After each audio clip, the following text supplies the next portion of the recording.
Passons maintenant à l'association des feuilles de style avec les pages HTML. Pour le moment, nous avons fait ce que nous appelons du style embarqué, c'est-à-dire que la balise style se trouve à l'intérieur du header de la page, ce qui n'est pas une très très bonne solution puisqu'elle sera téléchargée à chaque fois.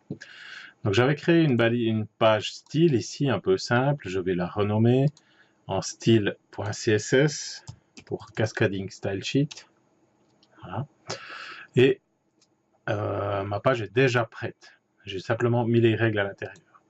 Ce qui va me permettre de supprimer de ma page HTML la balise style et de la remplacer par une balise de lien sur une feuille CSS, donc une balise link avec l'attribut rel égale style sheet pour lui dire que c'est une feuille de style, le type pour lui dire que c'est du texte CSS et ensuite un href pour lui dire quelle page je lis, style CSS.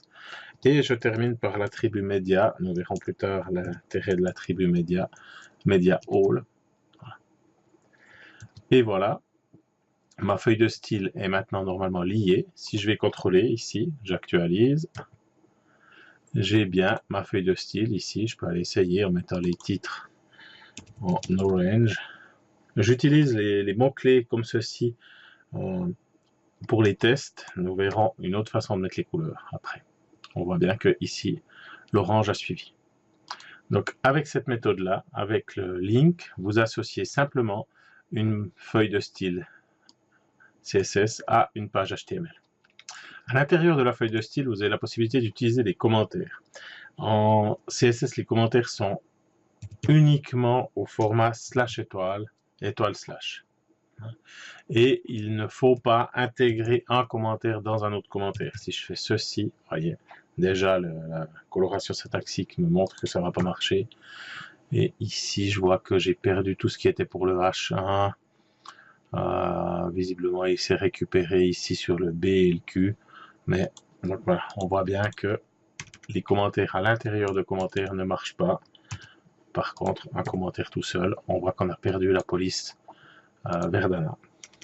Ça fonctionne bien. Vous pouvez mettre un grand morceau de code en commentaire, évidemment. Comme ceci.